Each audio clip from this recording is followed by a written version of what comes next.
quelles sont les sélections de livres que je vous recommande pour l'été. Donc je vais partager avec vous les livres que j'ai lus pour le mois de juillet. Et j'avais demandé justement sur Instagram si vous voulez que je vous fasse ma petite sélection des livres que je lis en ce moment durant l'été. Et vous avez été 100% à répondre oui. Donc d'ailleurs n'hésitez pas à me suivre sur Instagram, c'est pas encore fait, hein, pour pouvoir donc justement avoir parfois des extraits des livres, des idées, des pensées, des stories où je partage le quotidien, les coulisses.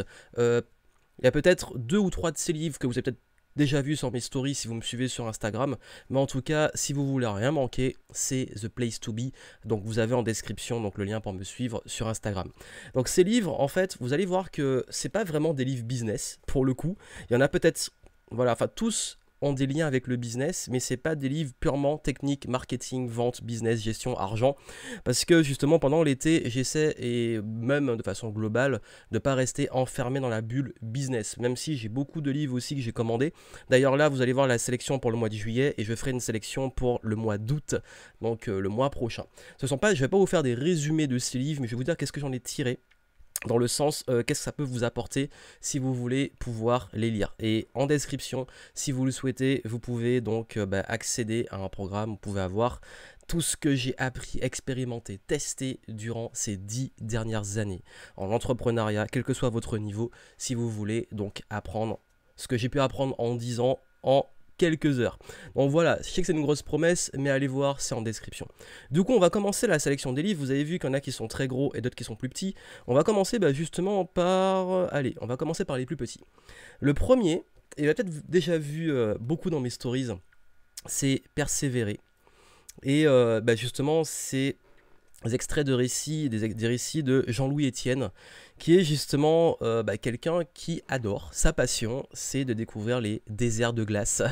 Donc quelqu'un qui a fait que ça soit le pôle Nord, qui a également fait l'Antarctique en traîneau, qui a fait aussi, il dit ça hein, justement derrière le livre, il a fait il a survolé l'océan Arctique en ballon. Bref, c'est quelqu'un qui adore la glace, les paysages, on va dire tout blancs. Et justement, ce récit, pourquoi il est intéressant et surtout persévérer. Vous savez que l'entrepreneuriat, la clé pour réussir dans le business, c'est la persévérance. Ce que j'ai aimé en fait dans ce livre, c'est que justement, il nous raconte son récit, ses galères, ses réussites. Également, il partage beaucoup tout ce qui est lié à comment former une équipe, comment ça voilà, la cohésion d'équipe, les situations difficiles, comment les gérer, comment aller au bout quand même le corps et l'esprit ne peuvent plus. Et je trouve ça vraiment intéressant parce que justement ça apporte des points de vue autres que des success stories d'entrepreneurs. Et comme je dis, on peut apprendre sur la persévérance de tous les profils et toutes les personnes qui ont réalisé des rêves, parce que ce sont ces rêves qu'il a réalisés. Et voilà pourquoi c'est un livre que je peux vous recommander. D'ailleurs, j'ai également dans ma bibliothèque derrière des livres de Mike Horn depuis un moment que j'ai pas encore lu, mais que je pense que ça m'a donné envie de lire plus de livres de personnes qui font des choses comme ça, des explorateurs qui voyagent dans le monde dans des conditions un peu extrêmes. Et donc je vous le recommande si vous voulez avoir de l'inspiration sur la persévérance et bien entendu applicable dans votre vie de tous les jours. Le deuxième livre, c'est vraiment moi qui décide et la raison cachée de nos choix. Et en fait, ce livre donc de Dan Ariely est un livre qui est beaucoup basé sur la psychologie, et notamment comment nous prenons des décisions. Et c'est très intéressant parce que c'est un livre qui nous permet d'apprendre sur nous, mais aussi d'apprendre sur les autres, forcément sur l'humain. Et c'est un livre qui va non seulement vous aider à comprendre, vous, comment vous prenez vos décisions au quotidien et qu'est-ce qui régit vos décisions et comment prendre des meilleures décisions, et aussi savoir comment vous êtes parfois influencé ou même manipulé dans vos décisions. Et puis bien entendu, pour les entrepreneurs que nous sommes, les marketeurs que nous sommes, il y a plein de choses qu'on peut aussi appliquer dans le business, dans le marketing, dans la vente, pour amener justement plus de prospects à prendre des décisions, devenir clients et à engager, que ce soit au niveau de la communauté, au niveau de la vente de ses produits, services. Bien entendu, voilà, c'est comme toutes les techniques d'influence, il faut bien entendu l'appliquer avec votre éthique, parce que de toute façon, les valeurs, l'éthique, c'est très subjectif, mais en tout cas, c'est vraiment un livre intéressant, et surtout ce que j'aime, c'est qu'il apporte beaucoup d'exemples, et parfois d'études, des tests qui ont été faits, et du coup, ça va vous apprendre beaucoup sur le choix, parce que vous savez que prendre des décisions et influencer sur les décisions, c'est l'un des plus grands pouvoirs, et l'un des pouvoirs les plus essentiels en tant qu'humain. Le livre suivant, celui-là, c'est un livre de Dr. Matthew Walker, qui est très spécial, vous allez voir, c'est pourquoi nous dormons.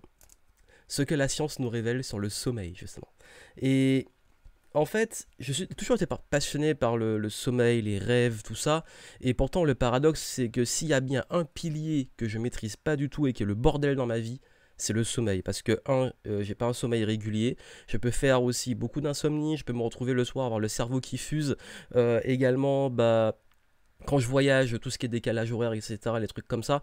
Le sommeil, c'est vraiment un truc que j'ai beaucoup, dans toute ma vie, eu du mal à gérer. Quand j'étais plus jeune, je détestais même le fait de dormir, de devoir aller dormir.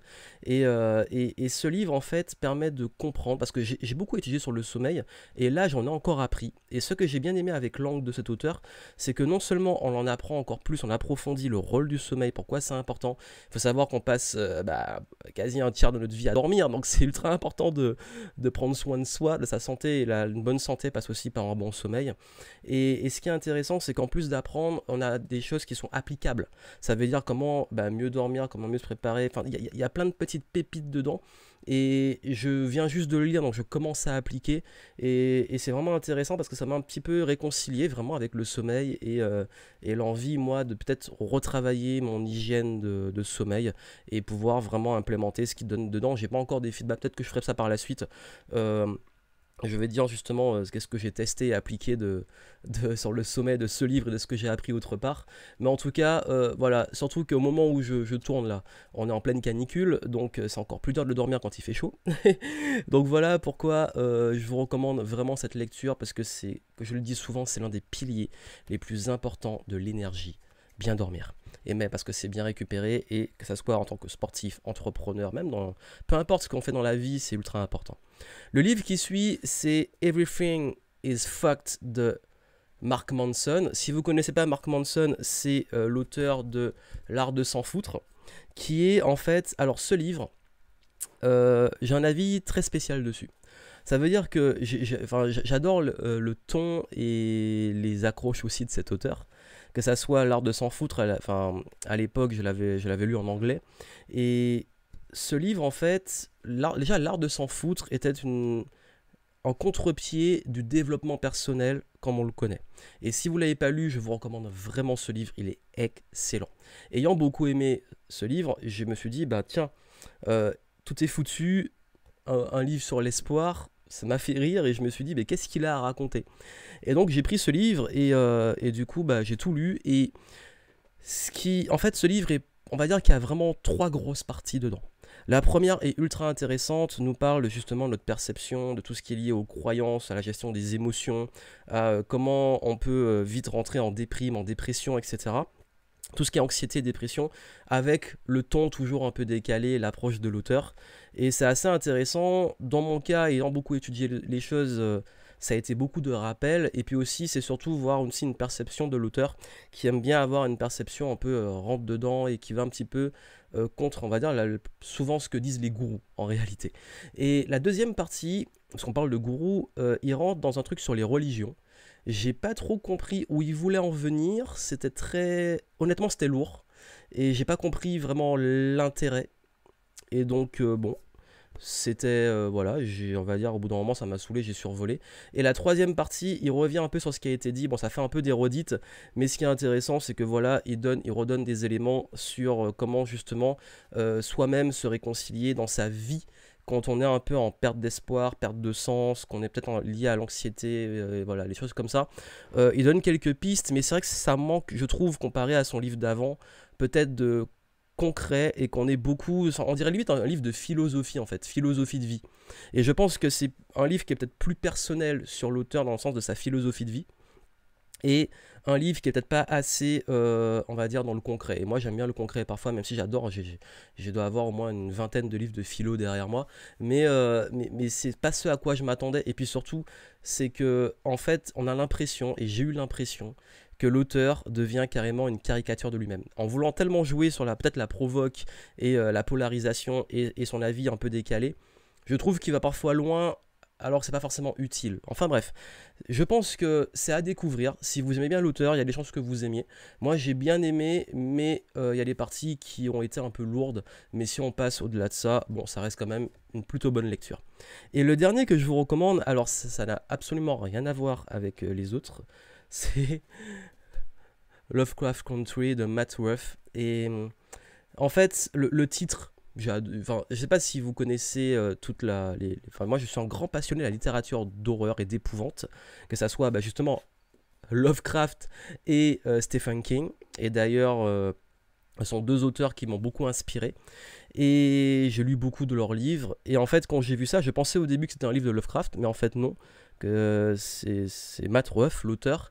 Il a appelé ça Lovecraft Country. Et c'est l'histoire, en fait, c'est une sorte de road trip des Noirs américains qui sont en road trip dans les années 60 dans l'Amérique raciste et qui vont se faire, qui vont vivre plein de péripéties avec une partie. Il y a des monstres, des monstres et des humains monstres, enfin bref. Et moi qui aime bien l'épouvante, j'ai bien aimé, voilà, ça se lit tranquillement, c'est pas foufou, mais c'est un bon divertissement parce que moi j'aime bien aussi des livres qui sont un peu différents et c'est des lectures que j'aime toujours. Il y a longtemps que j'avais pas lu un livre comme de ce style-là. Et j'aime bien tout ce qui est aussi thriller, voilà, des trucs comme ça. Et donc du coup l'été j'aime bien aussi avoir des lectures plus légères parce que si je me mets trop souvent à lire des livres comme ça qui font tellement réfléchir, qui sont tellement actionable, implémentation et tout, parfois on se détend pas. Et justement je parlais du sommeil, quand je lis des livres trop techniques ou trop entre guillemets intelligent le soir, mon cerveau il s'active et ça devient infernal. Donc voilà pourquoi parfois je préfère me prendre une bonne une bonne littérature fictive en roman ou autre pour pouvoir justement vraiment me détendre. Et je trouve que c'est quand même plus agréable qu'une série Netflix ou autre, même si j'aime bien les séries. Donc voilà, c'était les livres que j'ai lus là en juillet. Je suis d'avoir un petit rythme environ un livre par semaine, voire un petit peu plus. Pour le mois d'août, ce que je ferai, c'est que je vous ferai aussi là, j'ai reçu d'autres livres là que je vais lire. Il y en a sur beaucoup plus axé business et je vous ferai des retours en août sur les livres que j'ai lus durant l'été. Et peut-être même que je me suis dit que ce serait peut-être intéressant de voir si chaque mois, même pas seulement pendant l'été, je pouvais vous faire des petites reviews des livres que je lis en cours. Et puis suivez-moi sur Instagram si vous voulez en voir un peu plus et suivre les coulisses. Et puis surtout, moi ce qui m'intéresse, vous, qu'est-ce que vous lisez cet été ? Partagez-le moi en commentaire, dites-moi vous quelles sont vos lectures de l'été, ça m'intéresse quel que soit le type. Moi j'adore tous les types de livres et ça m'intéresse de savoir ce que vous lisez. Partagez vraiment, c'est vrai que j'ai l'impression que c'est souvent moi qui donne des conseils de livres, on me donne pas très souvent, donc vraiment si vous pouvez le faire ça me ferait ultra plaisir. Je suis toujours en quête de découverte de livres, donc allez-y en commentaire, dites-moi les livres que vous lisez et je vous retrouve que ce soit pour la suite des contenus et puis surtout je pense d'ici fin août je vous ferai la sélection des livres que j'ai lus donc durant le mois qui va venir. Plein de succès à vous et moi je vous dis à très bientôt. Continuez à vous former, continuez à lire.